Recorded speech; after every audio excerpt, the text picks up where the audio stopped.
शैतान ने अल्लाह रब्बुल आलमीन के दरबार में अर्ज किया, ऐ खुदा, मैं तुम्हारी कसम खाकर कह सकता हूँ कि अय्यूब नबी सिर्फ तुम्हारे द्वारा दी गई धन दौलत और आराम आशाइश की वजह से तुम्हारी इबादत करते हैं। अगर उनकी यह दौलत और सुख शांति खत्म हो जाए तो वह एक दिन भी तुम्हारी इबादत में नहीं लगे रहेंगे। ऐ खुदा, मुझे नबी पर हस्तक्षेप करने की ताकत दे। मैं देखना चाहता हूँ कि तुम्हारा अय्यूब नबी तुम्हारे प्रति कितना वफादार है। अल्लाह रब्बुल आलमीन ने शैतान को इजाजत दी और कहा, जाओ, तुम्हें नबी पर हस्तक्षेप करने की ताकत दी जाती है, जैसे चाहो नबी को आजमा सकते हो। शैतान अल्लाह ताला की दी हुई ताकत पाकर एक राहगीर का वेश धारण करके हजरत अय्यूब अलैहिस्सलाम के पास गया। हजरत अय्यूब अलैहिस्सलाम के पास जाकर उसने अपनी गरीबी जताई और कहा, हुजूर, मुझे कुछ दिन आपके घर रहने की अनुमति दीजिए। हजरत अय्यूब अलैहिस्सलाम को उस व्यक्ति पर शक हुआ क्योंकि उसके शरीर से एक प्रकार की तीव्र दुर्गंध आ रही थी। तब हजरत अय्यूब अलैहिस्सलाम ने उसकी यह अर्ज ठुकरा दी और कहा, मैं तुम्हें कुछ पैसे दे रहा हूँ, तुम कहीं और जाकर रहने का इंतजाम करो। शैतान हजरत अय्यूब अलैहिस्सलाम के इस व्यवहार से बहुत नाराज हुआ और मायूस होकर वापस चला गया। फिर उसने सोचा कि नबी को नुकसान कैसे पहुँचाया जाए। बहुत सोचने के बाद उसने तय किया कि नबी के फल के बगीचा में आग लगा देगा।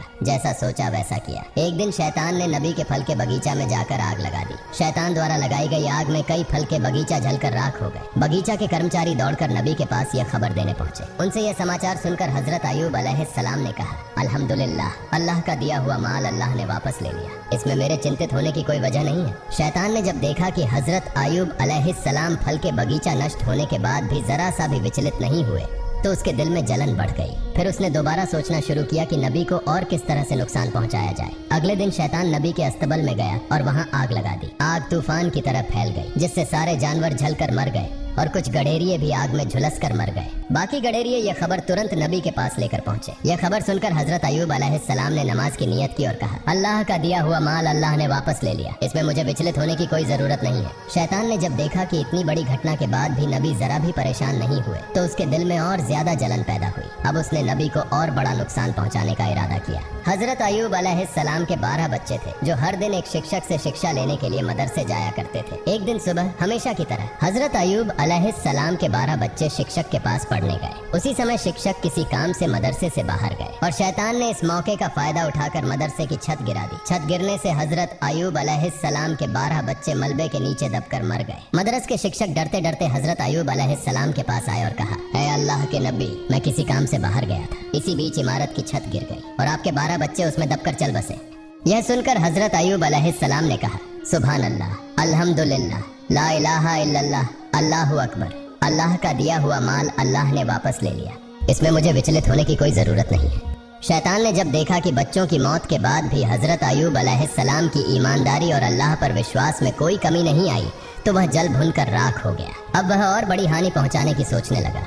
इसी दौरान हजरत अय्यूब अलैहिस्सलाम के दुश्मन नबी की इस कठिन परीक्षा को देखकर बेहद खुश हो रहे थे।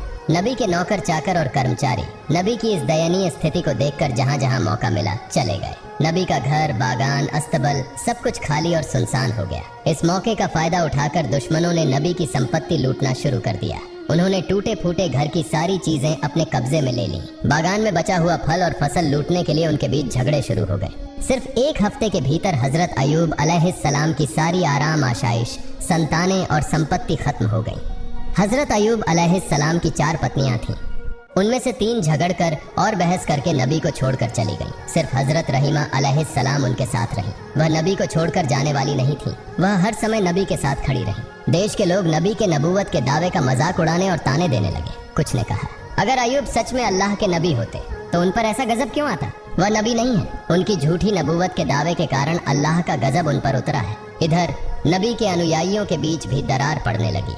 उनकी यह स्थिति देखकर शैतान भी पूरी तरह संतुष्ट नहीं हो सका, क्योंकि सब कुछ खत्म हो जाने के बावजूद हजरत अय्यूब अलैहिस्सलाम में कोई बदलाव नहीं आया। वह अपने इबादत खाने में पहले की तरह पूरी तल्लीनता से इबादत कर रहे थे, जैसे उन्हें अपने आसपास हुई तबाही की कोई खबर ही न हो। न उनके चेहरे पर मायूसी थी, न अफसोस का कोई निशान। नबी के इबादत खाने के पास से गुजरने वाले लोग उन्हें ताने देते हुए कहने लगे, ऐ अय्यूब, तुम नबूवत का दावा करके बर्बाद हो गए। तुम्हारे लिए नबूवत का दावा छोड़ देना ज्यादा बेहतर होता। हम न नबी हैं न गजब का शिकार हुए हैं। लोग और भी कई तरह की ताने और अपमानजनक बातें नबी के खिलाफ कहते रहे, लेकिन हजरत अय्यूब अलैहिस्सलाम ने इन बातों पर कोई ध्यान नहीं दिया। उन्होंने लोगों के साथ मेलजोल पूरी तरह से खत्म कर दिया और इबादत में डूबे रहे। यह सब देखकर शैतान और ज्यादा बेचैन हो गया। वह और साजिशें रचने के बारे में सोचने लगा। शैतान यह सोचने लगा कि नबी को और अधिक गंभीर नुकसान कैसे पहुंचाया जा सकता है। बहुत सोचने के बाद उसने एक साजिश रची। अपनी योजना के अनुसार वह नबी से मिलने की इच्छा जताकर उनके पास पहुंचा। नबी से मिलते हुए उसने कहा, हुजूर, मैं आपका एक भक्त हूँ, मुझे आपसे कुछ अर्ज करनी है। इस बहाने वह नबी से बात करता रहा और फिर अपना मुंह उनके कान के पास ले जाकर दोनों कानों में फूंक मारकर वहां से चला गया। अगले दिन नबी के शरीर पर फफोलों जैसे फोड़े निकल आए। उनका शरीर दर्द से भर गया और वे बहुत बीमार हो गए। उनकी इबादत में थोड़ी रुकावट आने लगी। हजरत रहीमा अलैहिस्सलाम ने उनकी देखभाल शुरू कर दी। धीरे धीरे वे फोड़े बड़े होकर घाव बन गए। लंबे समय तक इसी स्थिति में रहने के बाद नबी के शरीर में कीड़े पैदा हो गए। कुछ दिनों के बाद इन कीड़ों की संख्या बढ़ने लगी। ये कीड़े नबी के शरीर का मांस और खून खाने लगे। दूसरी ओर हजरत रहीमा के पास जमा किया हुआ सारा पैसा और सामान खत्म हो गया। खाने पीने की गंभीर समस्या पैदा हो गई। कुछ दिनों तक नबी और उनकी पत्नी ने केवल पानी पीकर गुजारा किया, लेकिन आखिरकार हजरत रहीमा के लिए यह सहन करना मुश्किल हो गया। हजरत रहीमा अलैहिस्सलाम नबी के पास आकर अर्ज करने लगी, ए अल्लाह के नबी, अब हमारे पास कुछ भी नहीं बचा है, इसलिए गांव जाकर लोगों के घरों में काम करके रोजी कमाने के अलावा हमारे पास और कोई चारा नहीं है। अगर आप मुझे इजाजत दें तो मैं गांव में जाकर लोगों के घरों में काम करके हलाल रोजी कमा सकती हूँ और उससे हमारे खाने का इंतजाम हो जाएगा। हजरत अयूब अलैहिस्सलाम अपनी पत्नी रहीमा की बात सुनकर बहुत देर तक रोते रहे। फिर उन्होंने कहा, रहीमा, मेरा इरादा तुम्हें तकलीफ देने का कभी नहीं था, लेकिन मैं बहुत बीमार हूँ और मजबूरी में तुम्हें इजाजत दे रहा हूँ। तुम जाओ और लोगों के घरों में काम करो ताकि कुछ हलाल रोजी कमा सके। नबी की इजाजत पाकर हजरत रहीमा ने गांव में लोगों के घरों में काम करना शुरू कर दिया। दूसरी ओर गांव वाले जब हजरत अयूब अलैहिस्सलाम के शरीर की स्थिति देखते तो बहुत भयभीत हो जाते। उनके शरीर से उठने वाली दुर्गंध से लोग घृणा महसूस करने लगते और उनके शरीर में सिहरन सी होने लगती। इसके अलावा नबी के शरीर से उठने वाली सड़ी मांस की गंध से लोग परेशान हो गए। एक दिन गांव वाले हजरत अयूब अलैहिस्सलाम के पास आए और बोले, ए अयूब, तुम तुरंत हमारा गांव छोड़कर कहीं और चले जाओ। अगर ऐसा नहीं किया तो हम तुम्हें यहाँ से जबरदस्ती निकाल देंगे। उस समय हजरत अयूब अलैहिस्सलाम के साथ केवल 3 लोग थे, उनकी पत्नी हजरत रहीमा अलैहिस्सलाम और उनके 2 शागिर्द। ये दोनों शागिर्द हमेशा नबी की देखभाल और सेवा में लगे रहते थे। गांव वालों के लगातार दबाव के कारण शागिर्दों ने हजरत अयूब अलैहिस्सलाम को दूसरे गांव ले जाने का फैसला किया। कई घंटे तक सफर करने के बाद वे एक और गांव पहुंचे, लेकिन उस गांव के लोग भी नबी की हालत देखकर घबरा गए और बोले, तुम इसे तुरंत यहाँ से लेकर चले जाओ, नहीं तो हम तुम्हें मारकर यहाँ से भगा देंगे। इस तरह शागिर्दों ने हजरत अयूब अलैहिस्सलाम को 7 अलग अलग गांवों में घुमाया, लेकिन कोई भी गांव उन्हें आश्रय देने को तैयार नहीं हुआ। आखिरकार शागिर्द परेशान हो गए। वे नबी को रास्ते के किनारे कचरा और गंदगी डालने की जगह पर एक पेड़ की छाया के नीचे छोड़कर चले गए। जाने से पहले वे आपस में बातें करने लगे। हजरत अयूब अलैहिस्सलाम अल्लाह के नबी होने के बावजूद इस तरह की मुसीबत में क्यों फंसे? एक शागिर्द ने जवाब दिया, शायद उन्होंने अल्लाह ताला की मर्जी के खिलाफ कुछ किया होगा, नहीं तो ऐसी हालत क्यों होती। दूसरे ने पहले की बात का समर्थन करते हुए कहा, जब नबी अल्लाह के दिए कामों से भटक गए हैं तो अब उनके साथ रहने से हमें कोई फायदा नहीं, चलो हम यहाँ से चले जाते हैं। दोनों इस बात पर सहमत हुए और हजरत अयूब अलैहिस्सलाम को पेड़ के नीचे छोड़कर चले गए। हजरत रहीमा अलैहिस्सलाम हजरत अयूब अलैहिस्सलाम को छोड़कर जाने वाली महिलाओं में से नहीं थी। वे हमेशा नबी की सेवा में व्यस्त रहती थी।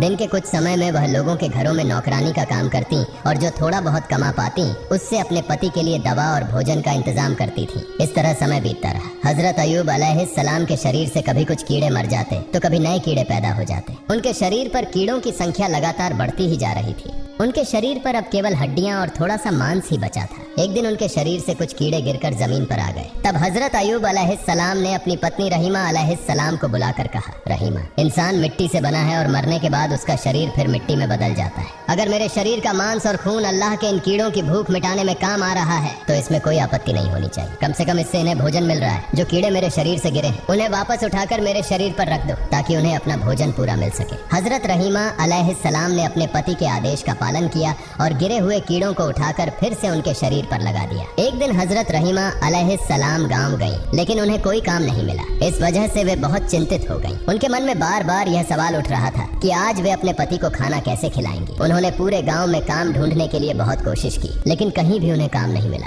आखिरकार वह एक महिला के पास गईं और उनसे कहा, हे सम्मानित महिला, क्या आप मुझे आज के लिए कुछ पैसे उधार दे सकती हैं? मैं कल आपको ये पैसे वापस कर दूंगी। मेरा पति बहुत बीमार है और मैं आज कोई काम नहीं ढूंढ पाई हूँ। अगर आप मुझे कुछ पैसे उधार देंगी तो मैं अपने पति के लिए दवा और खाना खाना ला सकूंगी, नहीं तो उन्हें भूखा रहना पड़ेगा। कृपया मुझ पर दया करें। महिला ने हजरत रहीमा अलैहिस्सलाम की बात सुनकर कहा, मैं किसी को पैसे उधार नहीं देती। मैंने पहले बहुत से लोगों को पैसे उधार दिए हैं कहते, लेकिन किसी ने आज तक मेरे पैसे वापस नहीं किए। इसलिए ये नाटक करना बंद करो और सीधे अपने घर का रास्ता पकड़ो। मैं तुम्हें कोई पैसा उधार नहीं दे सकती। हजरत रहीमा अलैहिस्सलाम ने कहा, तो फिर मुझे कोई काम दीजिए, उस काम के बदले में मुझे पैसे दे दीजिए। महिला ने कहा, मेरे पास तुम्हारे लिए कोई काम नहीं है, लेकिन मैं एक शर्त पर तुम्हें पैसे दे सकती हूँ। तुम्हारे सिर के बाल मुझे बहुत पसंद है। अगर तुम अपने सिर के बाल काट कर मुझे दे दो तो मैं उनके बदले तुम्हें पैसे दे सकती हूँ। हजरत रहीमा अलैहिस्सलाम ने जवाब दिया, हे महिला, मेरे पति बहुत बीमार हैं। उनका पूरा शरीर कीड़ों ने खा लिया है। वह किसी कठोर चीज को छू भी नहीं सकते।